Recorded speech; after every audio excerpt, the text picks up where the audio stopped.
All right, good evening. This is Lady Scarlet, and I'm doing the Leo Soul Journey read. As you can see, I have pre-shuffled and meditated on your cards, and I'm going to interpret them now, and I will show them to you so you can get a closer look. And so this is to help you if you are, working on your awakening, your soul journey, if you are trying to heal past scars and things such as that. And so hopefully this gives you some insight into your soul and what work you might need to do. So we start with the seat, which is the unseen. And I'm using the archetype cards, and these are based off of Carl Jung's archetypes that he did. And so the unseen is the spirit, the ancestor, the eternal. Guidance comes in many forms. Don't expect it to be glittery or comfortable. The spirit world speaks the truth. Sometimes it soothes, and sometimes it burns. On the light side, there's clairvoyance and guidance and whispers of wisdom. On the dark side is the dark looming energy, unwillingness to forgive. And so you can determine, which side of that resonates with you, where you are currently, right? But you have the ability to be on either side of that seat of your soul. The next card that you have is the Sustainer. And the Sustainer is the peacemaker, the upholder, the preserver. What sustains you? Take note of what is sustaining and what is maintaining. Light is abundant, generous, supportive, and reliable, while the dark side is overworked, resentful, trapped, and tired. And then next we have the Mirror, right? And the Mirror says it is the reflection, the illusion, the looking glass. As portals to another realm, they can shatter, flatter, distort, reflect, and project. And the image that we see, we deem it to be true.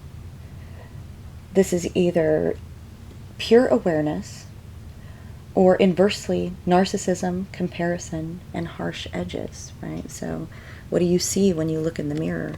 I often ask people in therapy, when's the last time you really looked into a mirror? And often the answer is a very long time. When we're suffering, sometimes it is hard to see the good side of ourselves, right? And so this is a call to look at what you are seeing reflecting back at you. All right, and then the next card that you have is the Crone. And this is part of that Trinity, the Maiden, Mother, and Crone. And so this is the last stage of that divine feminine energy, right? Sometimes called the witch, the old woman, or the sage. The Crone energy accepts everything in. Awakening the Crone can be dangerously rich and unapologetically magic. This is intuitive, wise, or inversely, it can be vindictive, bitter, and ostracized. Call on your Lilith energy for guidance. So if you've done your birth chart, you can see where your Lilith lies, all right? I believe that mine is Gemini. Sometimes I forget and have to remind myself where mine are, but I'm pretty sure mine is Gemini. And so if I'm going to work on that Lilith side of me, I'm going to work on that Gemini portion of myself, right? And so I've also asked our spirit guides, ancestors, and angels for advice on how to help the seat of our soul heal from whatever scars or damage or traumas that we may have experienced. And your first one is Let Your Light Shine. It's a beautiful card with that heart up there.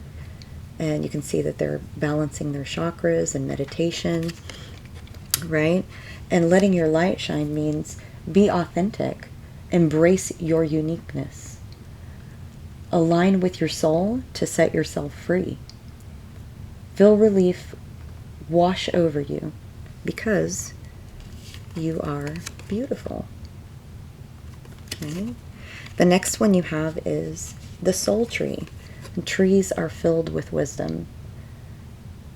You're becoming more connected with nature. Listen with an open heart. See and feel without judgment, as trees are physical manifestations of angels that help, care, and create.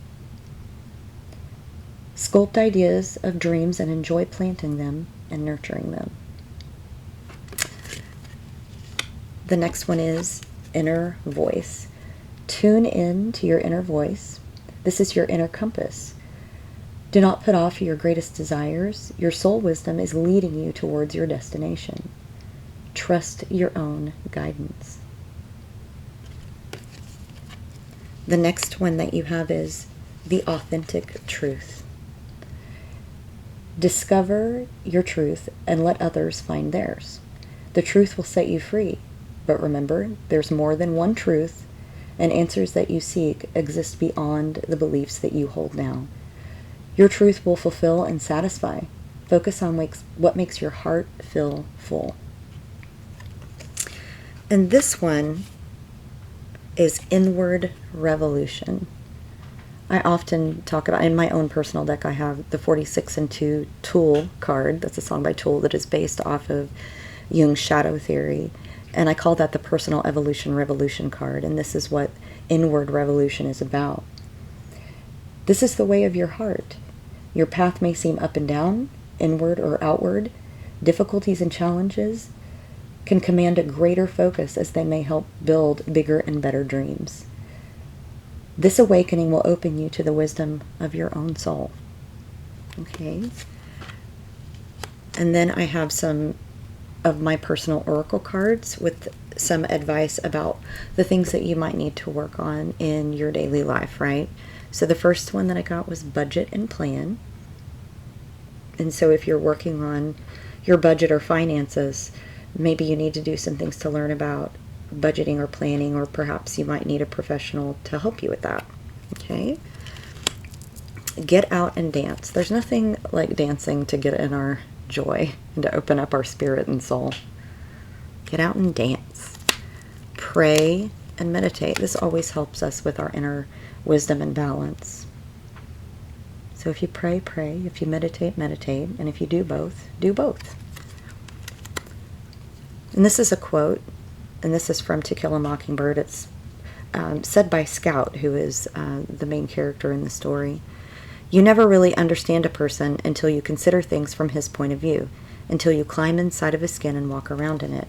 And Scout, I believe, is quoting her father, Atticus Finch, the advice that he gave his children. Focus and grow.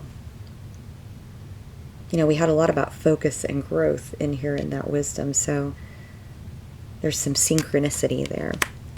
Take a break. Ask for help. We don't have to do it alone, you all. We can definitely ask for help. Learning is a result of listening.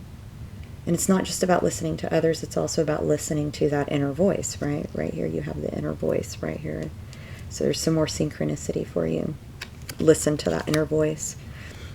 Some of you may have or may be dealing with someone who has some mental health issues like bipolar disorder or personality disorders. And that's a call for help, you all. Call a friend is the very next card. Or perhaps a professional if you're really suffering, or the person someone that's close to you is really suffering, okay? Never be afraid to sit a while and think. Listen to that inner guidance that you have. It will guide you to the greatest truth for you, to your higher good, right? It is only with the heart that one can see rightly what is essential is invisible to the eye. And that's, again, talking about that inner guidance. Sitting a while and thinking about what you need to do. Your authentic truth. And this is from a Toni Morrison book, and it says, you want to fly, you got to give up the shit that weighs you down. To be free, we have to get rid of those negative attachments and, unhealthy boundaries as well. We have to establish healthy boundaries. And, one of the things that I read lately was, when you are resonating at a high energy, the people that are not good for you will vibrate right on out if you let them. So if you have negative attachments or energies around you, let it vibrate out of your life. Seek your authentic truth. And these are sexy love notes for you. I love these cards, and they're really positive energies. And so this is really just good advice all around these cards. And this one, it says, elevate your energy. And on the back it says, your thoughts are vibrations that attract positive or negative energy. Notice your current emotional state. Clear any negativity through conversation, movement, breath work, prayer, meditation, and so on. Then guide your thoughts back to love and abundant possibilities. When you elevate your energy, you attract abundance, health, and prosperity into your life. Some more synchronicity there for you. Risk it. Get that little bird flying off, right? You've been sitting on the sidelines too long. It's time to risk it. Great things are born from those brave enough to fly, those who are willing to risk failure. Your dreams require action, and you're ready to make a move. Remember, you have nothing to lose. Even if you flop, you'll receive valuable insight. So get off your butt and take a leap. Go for it. I always tell my clients when they tell me that they're failing that failure is practice. You know, we have to practice to learn how to do something. I can't just pick up an instrument and play it. I have to practice, right? Celebrate your love. When we cherish our beloved, the bond grows stronger. We create deeper levels of trust, intimacy, and friendship.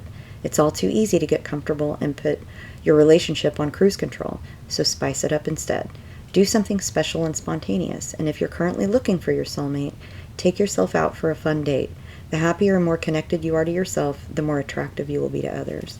And when you're in that higher energy, if you are a single Leo, remember, the people around you are going to resonate at your energy, so people are going to come in, and when you're calling in those soulmates in that soul tribe, they will hear the call. Embrace your sensitivity. Your sensitivity is the sacred gateway to your intuition. It's that special receptive radar that picks up energy and signals. In fact, your sensitivity is one of your greatest assets and the key to your survival. The more you connect with it, the more miracles and synchronicities you'll attract. Stop comparing. Right? Apples don't compare themselves to oranges. Stars don't compete with other stars. They know there's room for all to shine in this ever-expanding universe. So embrace your differences. Celebrate your quirks and kinks. Bring your fullest expression of self forward and champion others when they do the same. Notice the blessings. Gratitude puts us in a position of having instead of wanting, thanking rather than complaining. When we focus on what we already have and take stock of our blessings, we get more blessings. What are you grateful for? Share it with yourself and others. And a new day. And it says, let go of what was in order to make room for what's to come. It may be time to release a relationship that has run its course, a job that's lost its luster, or a depleting commitment. The past is over. What's done is done. Acknowledge the feelings, learn from the experience, and give yourself permission to release any negative emotions or guilt. When one area of our life falls apart, new opportunities fall into place. Some pretty good advice, my Leos. So I hope that some of that resonated with you if you are on your soul journey, this path to healing. Sometimes we have to dig really deep to get to the things that matter. And remember that your body is a vessel for your soul. It's the eggs in the nest, if you will. And so we need to nourish our soul in order to heal it. I do want to say that I appreciate all the likes, the shares, the subscribers, and the sweet comments that I've gotten. I very much appreciate all of the blessings from you, and thank you for sharing your energy with me. This is Lady Scarlett. Thank you for watching.